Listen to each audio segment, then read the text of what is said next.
Welcome back to Simply Fujica, a place for budding and aspiring entrepreneurs. My name is Fujica, and I serve this community as a business mentor, and I also help people to achieve receiving their non-medical home care agency licenses.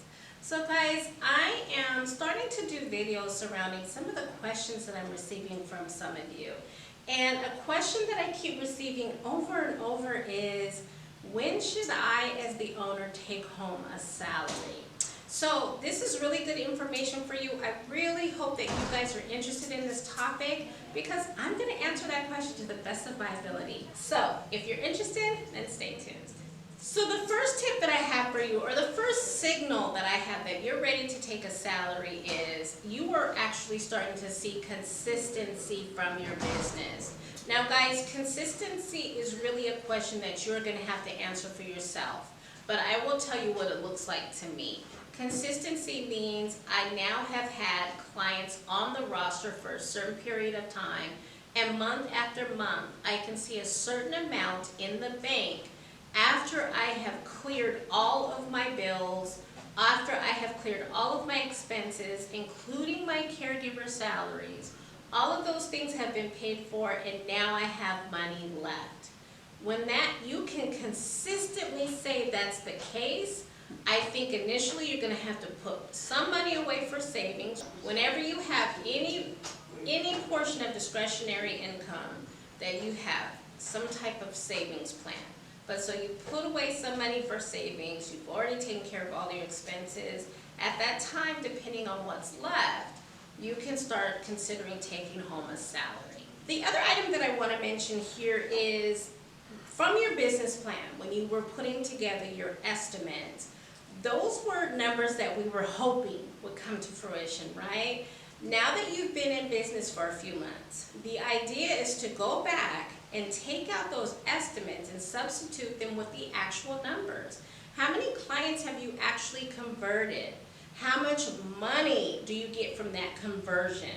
What are your actual expenses, right? So now that you have those numbers in place, you really have a bigger actual picture of what's happening in your business.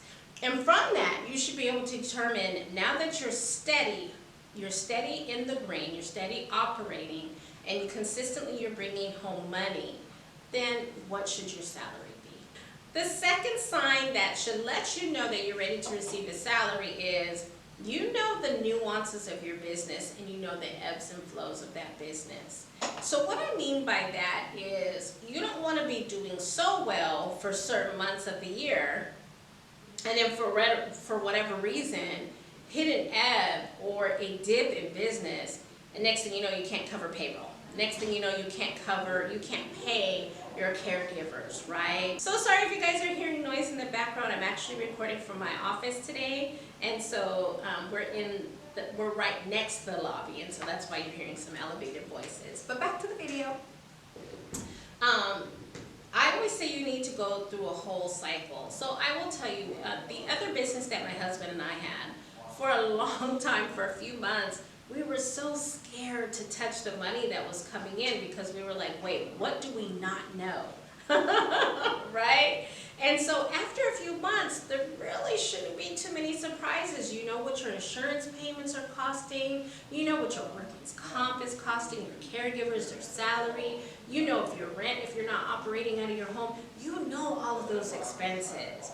So if because as your business is in a high place, you have been putting some money away from a rainy day, your business should be able to operate without you having to stop paying yourself, right? Because you put that money away while things were going really good.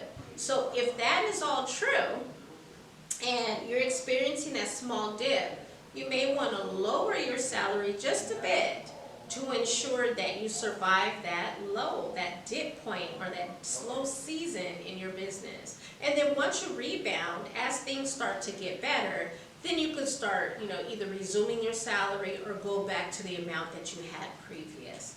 But I've got that question a couple times too. Should I pay myself first or my caregivers? Listen, if you only have one client, you may only pay yourself, right? But if you have multiple clients, you have to pay your caregivers first because they're the ones taking care of your clients. So these are the reasons, or how you'll process through some of these questions, these real life scenarios as they come up in your business. The third and final tip that I have for you, and this should bring everything full center for you, is, has everything been taken care of in my business? So what I'm talking about here is, initially when you're starting your business, there are funds that you're going to need to pour back into your business to ensure that it's continuing to grow. So that's your marketing expenses, right? Because even though you're hoping that word of mouth starts kicking in after you have a few clients, and even from your employees, don't forget your employees could be the best referrals for clients as well. You're going to have to pay on those referrals, right? If you're doing any type of marketing, you have to pay to continue that marketing. So once you've taken care of all of your reoccurring expenses, salaries, rent, things of that nature, right? Once you take care of those things, what's left that will continue to grow your business? And so I would kind of wager to say you may even want to take care of those things before you take care of your salary. And that is because you want to see that investment come back to you full circle once those clients start coming in as a result of your efforts. So that is my last tip, is just making sure that any expense, whether it's reoccurring or really just positioning yourself for bigger and more growth, make sure those things are taken care of prior to you paying yourself. One last bonus tip, I cannot finish this video without mentioning taxes. Remember, you all have started organizations that carry tax implications.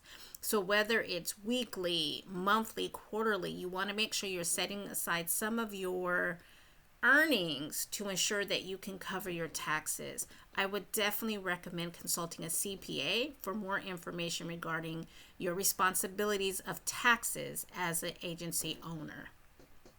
So that's all I have for this video. I'm really enjoying taking some of the questions that I'm receiving via email through some of my consulting conversations and turning them into videos for you, because I know that you all are in the process of standing up your businesses. And so these are things that are really going to happen to you.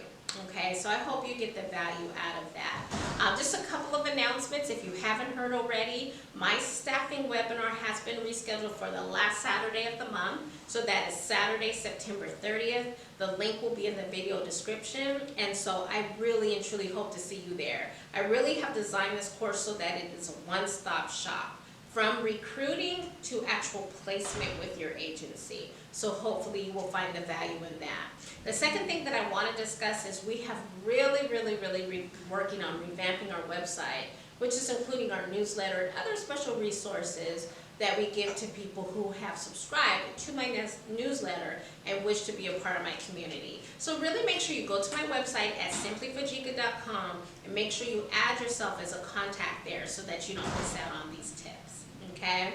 Remember guys, we are on the road to 10,000 subscribers. So if you haven't already, make sure that you like the video, subscribe to the channel, and then hit that bell notification so that you're notified every time I release a new video. Guys, share this content. I know people are really asking questions. They need help and assistance with starting their home care agencies. Make sure you share my channel and my videos with them. Okay guys, that's all I have for you today. Stay blessed. Let me ask you a question. Do you have a passion for caring for others and you're trying to figure out how to turn that passion into a business? Well, I have the course just for you. My name is Fujica and I am just launching Fujica's Home Care Academy. I want you to join me in Sacramento this upcoming October, where I teach you how to actually get your license in the state of California, as well as operating your non-medical home care agency as a profitable business. Go ahead and look out for the link in the video description below. And if you have any questions, reach out to me. I hope to see you soon.